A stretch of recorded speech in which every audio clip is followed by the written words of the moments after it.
Everyone, I'm Bobby Sylvester, the FantasyPros football podcast, and today I've got my top 5 waiver wire pickups for week 2. Now this list doesn't include 3 names that you're probably expecting to see. Let me explain why. Marquise Brown only played 20% of the snaps. They're not going to be playing the Dolphins every week. Terry McLaurin, yeah, he had a bunch of yards, but a lot of that was on one blown coverage. And then finally, Jamison Crowder. First of all, he's owned in a lot of leagues. And second of all, he had the best matchup of the week. I don't expect that to continue, obviously. So let's start at number 5, where I've got wide receiver of the Tennessee Titans, A.J. Brown.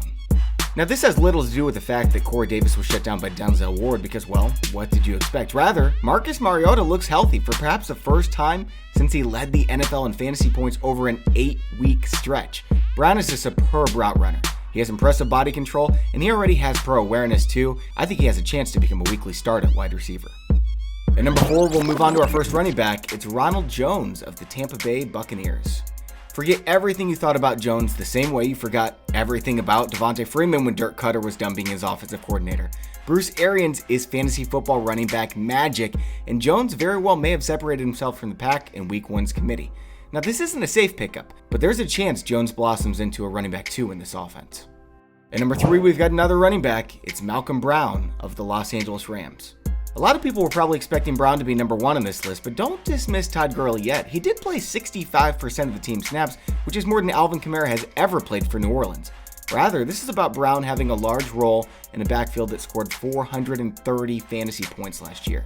If Mark Ingram was worth owning all those years in New Orleans and Tevin Coleman in Atlanta, then it looks like Brown's going to be in LA too. At number 2, I've got my top running back of the week. It's Gio Bernard of the Cincinnati Bengals. There's reports that Joe Mixon will be able to play in week 2, but in that scenario, I think it actually helps Gio out long term. Ankle injuries don't just heal if you're playing on them.